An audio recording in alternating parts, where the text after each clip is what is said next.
Si on peut avoir une orientation ensoleillée, c'est important aussi. Et puis surtout des endroits où il y a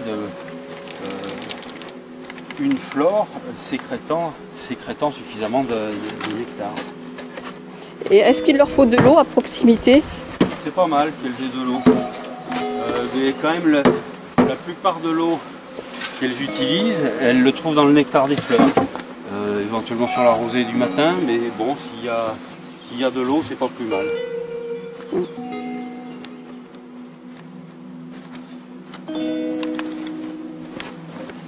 pu. Et les pieds? Bon, ça fait rien, hein. De toute façon, c'est quand même pas mal. On va manquer de ruche après.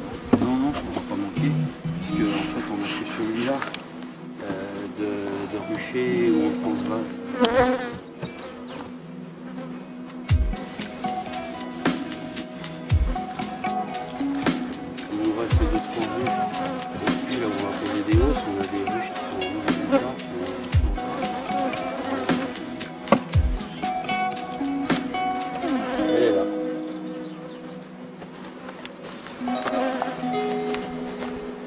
Je la vois plus. Ah oui, elle est là. Oui, c'est fait.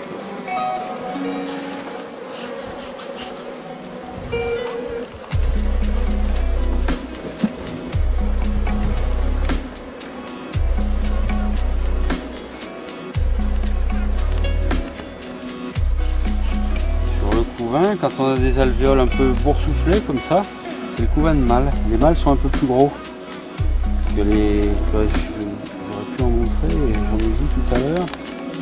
Bon, on va en revoir. Il y en a sûrement.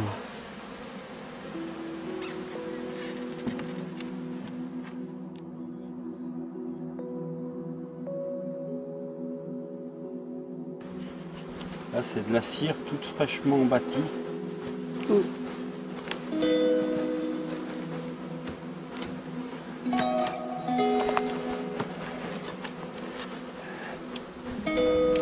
Au moment où elle l'a bâtisse, elle est très claire, très jaune pâle, presque blanche. Oui. D'ailleurs, une ruche qui est vraiment en développement. Oui. Elle fait ce qu'on appelle blanchir les cadres, c'est-à-dire qu'il y a de la cire toute fraîche et neuve qui est déposée sur les cadres. Et ça fait une pellicule blanche. La cire est produite par l'abeille à partir de glandes cirières sous l'abdomen. Elle est là, la reine. Oui, elle est là. Ouais, on la voit bien. Et alors vous me disiez que donc il y a des abeilles mâles. Oui, alors là j'en ai pas de mâle hein, pour le moment. Ah si, ça c'en est un. Vous voyez, il est plus épais. Là aussi. Là. Vous voyez qu'il a, il est plus massif, quoi. Vous pouvez me le remontrer parce que j'ai... Là. Là. Il n'y en a pas beaucoup hein, encore en cette saison. On est encore tôt en saison, là. On n'est pas à la période de l'essai. Couvain de mâle. Et ça, par contre, c'est du couvain de mâle. Ça, c'en est qui vont naître. Ah bien, d'accord, les couvains de mâle. Il est plus gros, plus proéminent. Oui. Vous voyez, là, c'est couvain d'ouvrière, de femelle, et là, c'est couvain de mâle. D'accord, très bien. La différence, elle est vraiment visible. Et qu'est-ce qu'ils en font? Alors, qu'est-ce qu'elles en font des mâles lorsque elles ont le mâle a accompli son devoir? Alors, c'est pas quand c'est pas forcément quand très peu accomplissent leur devoir. Oui, d'accord. En fait, le mâle, son seul rôle dans la ruche, c'est la fécondation des reines. Enfin, son seul rôle, pas dans la ruche, puisque les fécondations ne se font pas dans la ruche. Hein.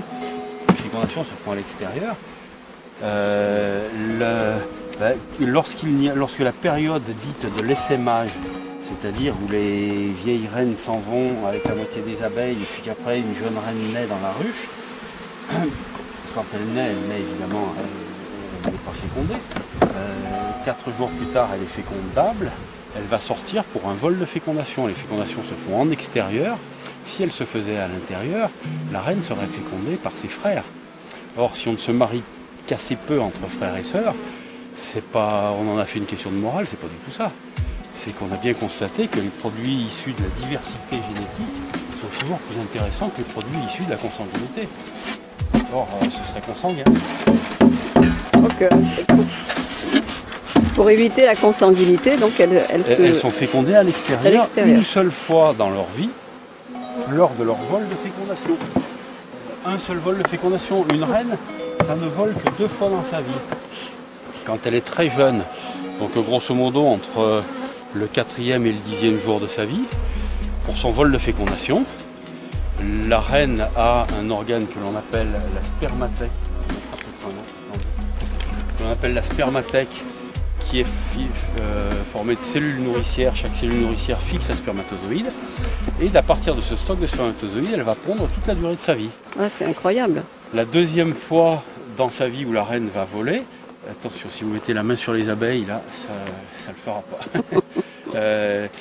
La deuxième fois où elle va voler, c'est pour son vol d'essaimage. En fait, dans la ruche, il y a 3 types d'individus. Les reines, les ouvrières et les mâles. Reines et ouvrières, c'est toutes les 2 des femelles. Génétiquement, elles sont rigoureusement identiques. La seule chose qui a déterminé qu'une est devenue reine et l'autre est devenue ouvrière, c'est la nutrition après le 3e jour de la vie larvaire. L'œuf contient sa nourriture, il reste œuf 3 jours, le 4e jour il se transforme en larve. Les 3 premiers jours de la vie larvaire, toutes les larves sont nourries avec de la gelée royale, qui est une substance sécrétée par les glandes hypopharyngiennes de l'abeille. D'à partir du 3e jour de la vie larvaire, les larves destinées à devenir des reines continuent à être nourries à la gelée royale. Celles destinées à devenir des abeilles ouvrières, l'immense majorité, puisqu'il y a une reine et une seule dans chaque ruche, et qu'une reine, ça vit à peu près 3 ans. Donc on voit qu'il y a extrêmement peu de naissances de reines dans la ruche. Donc toutes les autres sont nourries avec un mélange de miel et de pollen.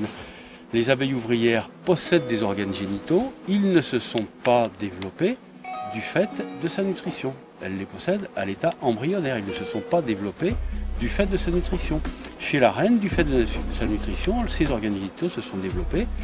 On l'appelle reine, mais il faudrait, dans les pays anglo-saxons, il l'appelle la mère. C'est beaucoup plus approprié comme terme, c'est la seule qui pond, c'est la mère de toutes les abeilles de la ruche. Oui, incroyable. Fantastique. Voilà, bon après on peut se... pose là Jean-Yves, pose là la ruche.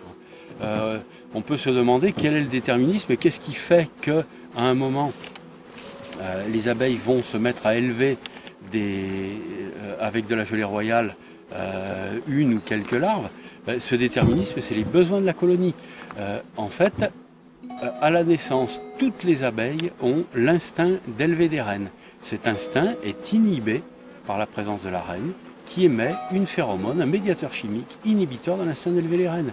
Donc, tant que la reine émet cette phéromone, en quantité suffisante, les reines nourrissent les larves après le 3e jour de la vie larvaire avec du miel et du pollen et non pas avec de la gelée royale. Lorsque la reine vieillit, son émission de phéromones à un moment va diminuer et c'est cette diminution de l'émission de la phéromone qui va redéclencher l'instinct d'élever des reines.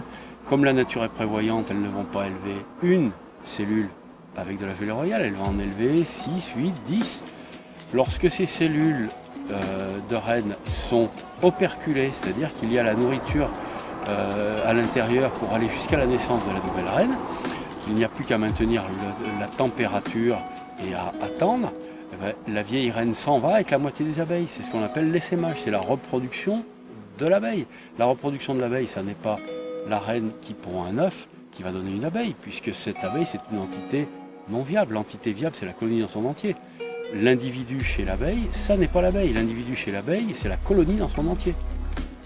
L'abeille n'étant qu'une cellule de ce tout.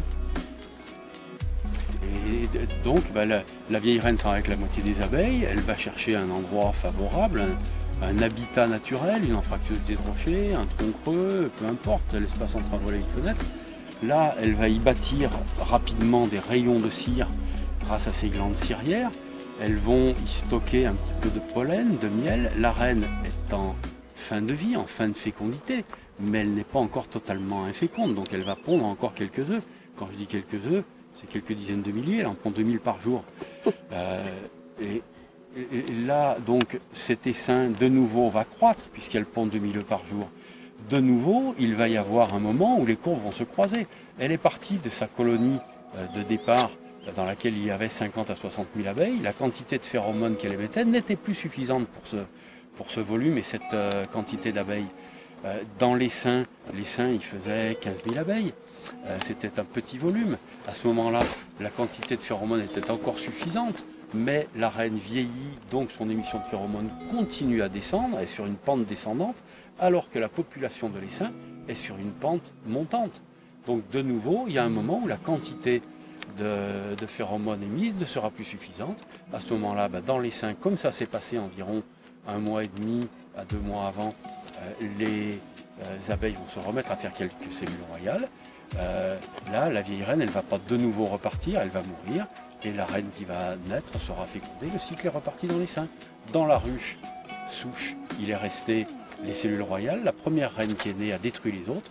Il faut une seule reine par ruche. Statistiquement, celle qui est née la première, c'est celle qui a été le mieux nourrie, le mieux chauffée. Donc statistiquement, c'est la meilleure. Uniquement statistiquement, la nature est eugéniste. C'est une notion philosophique humaine de ne pas être eugéniste. Mais dans la nature, elle l'est à 100%. Et donc la première reine qui est née a détruit les autres cellules royales. 4 jours plus tard, elle était fécondable. Elle a attendu de bonnes conditions climatiques, une journée sans vent, une journée chaude. Elle est sortie, elle s'est fait féconder, elle a rempli sa spermathèque, elle est rentrée à la ruche et le cycle est reparti dans la souche. Et 2 mois et demi après, il est reparti dans l'essaim. Voilà. C'est la reproduction de l'abeille. Très résumé.